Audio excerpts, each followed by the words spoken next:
एक भाई का अपनी बहन से वादा। बदले में भाई अपनी बहनों को किसी भी नुकसान या कठिनाई से बचाने का वादा करते हैं। यह आदान प्रदान एक दूसरे का समर्थन करने और उसका ख्याल रखने की आपसी प्रतिबद्धता का प्रतीक है। रक्षाबंधन भारतीय संस्कृति में गहराई से निहित है और सदियों से मनाया जाता रहा है। हिंदू कैलेंडर के अनुसार श्रावण माह की पूर्णिमा को रक्षाबंधन या कहें कि राखी का त्योहार मनाया जाता है। अंग्रेजी कैलेंडर के अनुसार इस बार यह पर्व 30 अगस्त 2023 बुधवार मनाया जाएगा। आओ जानते हैं इस त्योहार को मनाए जाने संबंधी 10 पौराणिक मान्यताएं। 1. भविष्य पुराण में कहीं पर लिखा है कि सबसे पहले इंद्र की पत्नी शची ने वृत्रसुर से युद्ध में इंद्र की रक्षा के लिए रक्षासूत्र बांधा था। इसलिए जब भी कोई युद्ध में जाता है तो उसकी कलाई पर कलाया, मौली या रक्षासूत्र बांधकर उसकी पूजा की जाती है।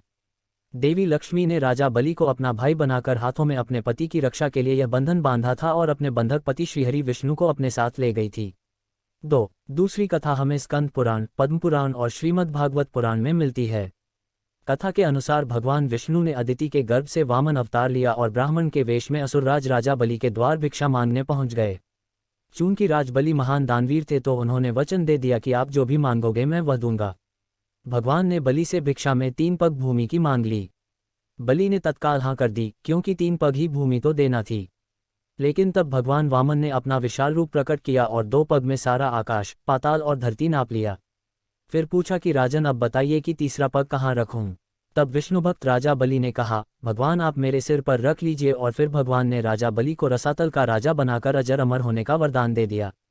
लेकिन बलि ने इस वरदान के साथ ही अपनी भक्ति के बल पर भगवान से रात दिन अपने सामने रहने का वचन भी ले लिया। 3. भगवान को वामनावतार के बाद पुनः लक्ष्मी के पास जाना था, लेकिन भगवान ये वचन देकर फंस गए और वे वहीं रसातल में बलि की सेवा में रहने लगे। उधर इस बात से माता लक्ष्मी चिंतित हो गई। ऐसे में नारद जी ने लक्ष्मी जी को एक उपाय बताया। तब लक्ष्मी जी ने राजा बलि को राखी बांध अपना भाई बनाया और अपने पति को अपने साथ ले आईं।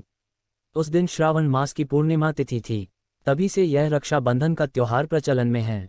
4. माना जाता है कि राजसूय यज्ञ के समय जब श्री कृष्ण ने शिशुपाल का वध कर दिया था तो तब उनकी अंगुली से खून बहने लगा था। इसे देखकर द्रौपदी ने तुरंत ही अपनी साड़ी का एक टुकड़ा फाड़कर उनकी अंगुली पर बांध दिया था। इस कर्म के बदले श्री कृष्ण ने द्रौपदी को आशीर्वाद देकर कहा था कि एक दिन मैं अवश्य तुम्हारी साड़ी की कीमत अदा करूंगा। इन कर्मों की वजह से श्री कृष्ण ने द्रौपदी के चीरहरण के समय उनकी साड़ी को इस पुण्य के बदले ब्याज सहित इतना बढ़ाकर लौटा दिया और उनकी लाज बच गई। कहते हैं कि इसी के बाद रक्षाबंधन पर बहन द्वारा राखी बांधने की परंपरा की शुरुआत हुई थी। 5. उत्तर भारत में रक्षाबंधन वाले दिन अर्थात श्रावण की पूर्णिमा को राखी का त्योहार मनाया जाता है, जबकि दक्षिण भारत में समुद्री क्षेत्रों में नारियल पूर्णिमा का त्योहार मनाया जाता है। नारियल पूर्णिमा खासकर सभी मछुआरों का त्योहार होता है। मछुआरे भी मछली पकड़ने की शुरुआत इसी दिन से भगवान इंद्र और वरुण की पूजा करने से करते हैं। पूजा के दौरान विधिवत रूप में उन्हें केल के पत्तों को समुद्र किनारे नारियल अर्पित किए जाते हैं।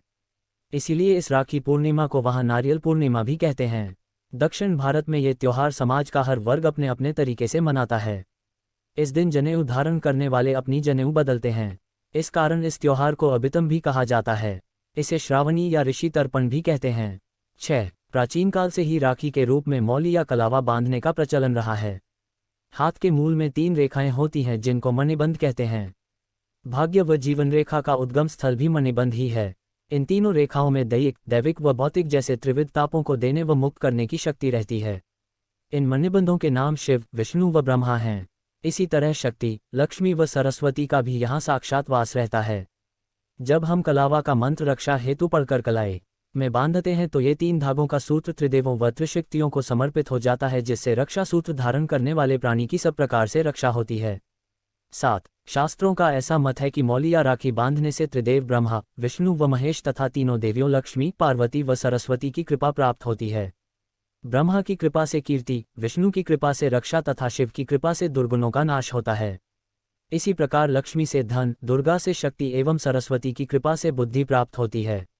यह मौली किसी देवी या देवता के नाम पर भी बांधी जाती है, जिससे संकटों और विपत्तियों से व्यक्ति की रक्षा होती है।